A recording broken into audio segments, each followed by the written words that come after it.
you are coming in through this route, guys, plan them well, like write your script very.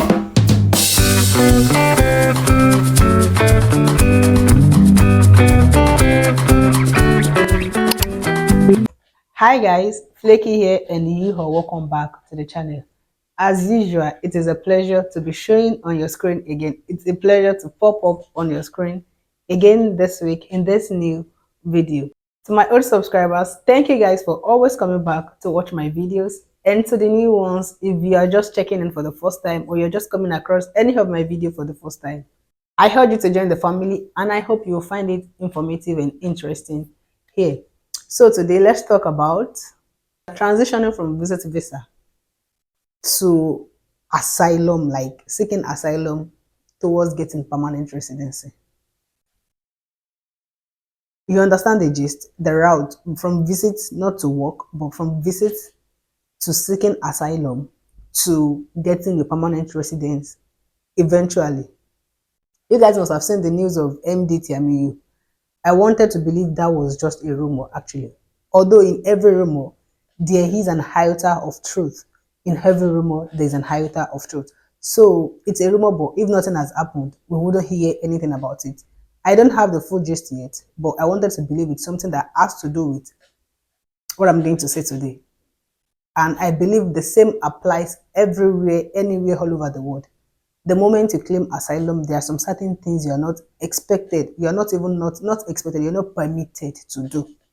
So Canada is no different. I have not been speaking about seeking asylum like as a particular topic because I do not have the full experience of it. I do not have the full knowledge of how it works.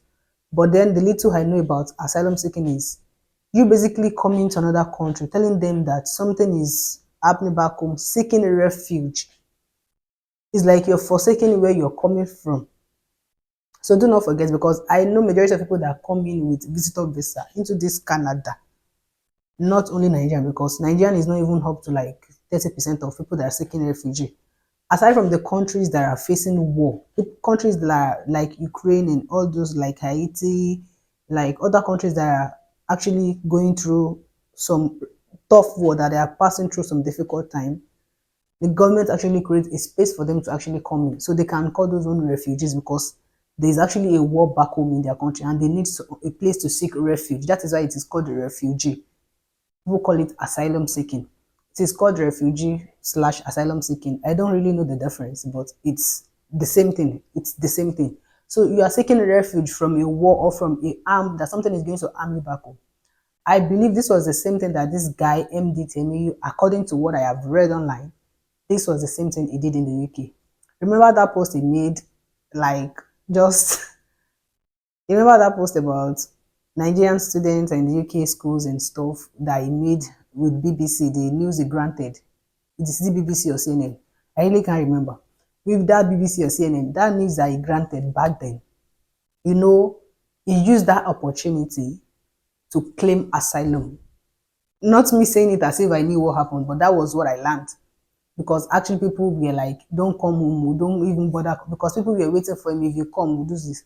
So he used that opportunity, like with all the evidences, to seek asylum according to what we read in quotes. So don't quote me. So that was what he used to claim asylum. But then, according to the news again, we saw that he was building a house back home in Ogun State. This is where I'm going to come into you guys that have come in already, that you already seek asylum after getting into the visit visa. I am not saying I am not so, actually in the reasons, I am not so comfortable with asylum seeking, in the sense that if nothing is really happening back home, then I come here to lie. I have to keep on lying to cover up a particular lie. That is one thing with this seeking of asylum. You have to keep on lying to cover another lie. Because if there was no reason to leave your own country, like to fled from your country, then you shouldn't be seeking asylum. You are not expected to seek asylum if nothing is pursuing you back home. So for people that are coming, I really appreciate God. I really thank God on behalf of my people that I know, because I know some few people here that have gotten their PR through that same route. But one thing I'm going to advise people that are coming in with again is, if you know you are coming in through this route, guys, plan them well. Like, write your script very well, because some people actually do not have the luck of actually getting that. Some people actually get rejected because maybe their story is not genuine enough, or maybe it is just because there's actually no new story, to be candid. That is what I've been hearing. There's no, sometimes it's just grace. Some people just have this luck, and maybe the lawyer or the judge in charge of their case is even in good mood and will be like, oh, when just stay here. Like, you're not affected. You won't disturb me when you stay here, because it is people that are on this system.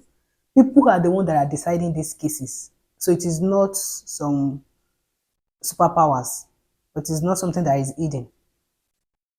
So what am I saying is, let this case of this boy, this MDTMA, this guy, let it serve like a lesson. If you know you have to come in to claim asylum, because people that are already living in Nigeria with visitor visa and they do not have the intention of going back, or you are living your own country with visitor visa, you do not have the intention of going back, you already know deep down within you, you yourself knows that you are coming to claim asylum. Know how to write your script. And just to know that once you claim the asylum, know how to also play your game. No blah blah. You that already talk, say your family members are no okay, be something has happened. But if something happens, although this is not actually the case in every, in short, this is not always the case. But this guy case was just peculiar. It was just, I think because of what has happened, people are actually looking for his downfall, because there is no way the government would have known that this guy was doing anything back home, or that he had any connection back home. They can't just say, okay, out of all the things that everybody has to do in that UK, they want to be monitoring one person's account, or want to be monitoring where he's sending his money, his finances, or his lifestyle. Do you understand? But someone actually went to like dig deep and expose this guy. In your case, yes, nobody knows you. Nobody knows because you do not even have any. It was because it was popular due to that news experience. In your own case, you're not popular, but this is what is applicable.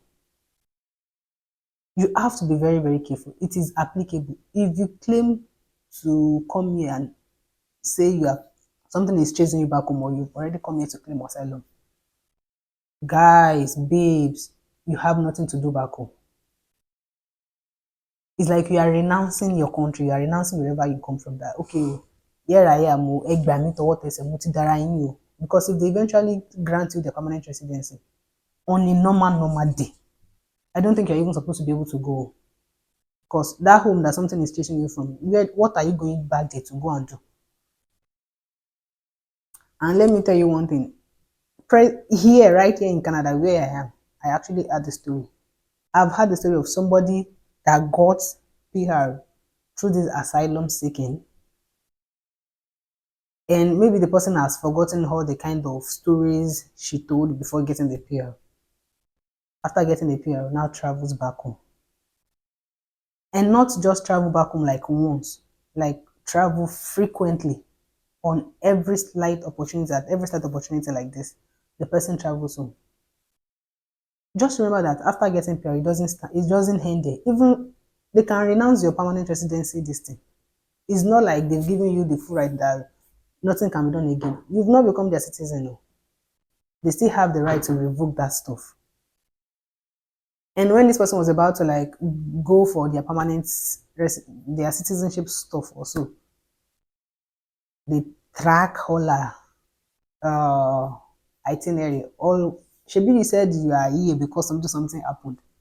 But that same country that something happened, that you claim that happened before you come here, before they accepted you, you've been going there, like they counted the number of times she has traveled.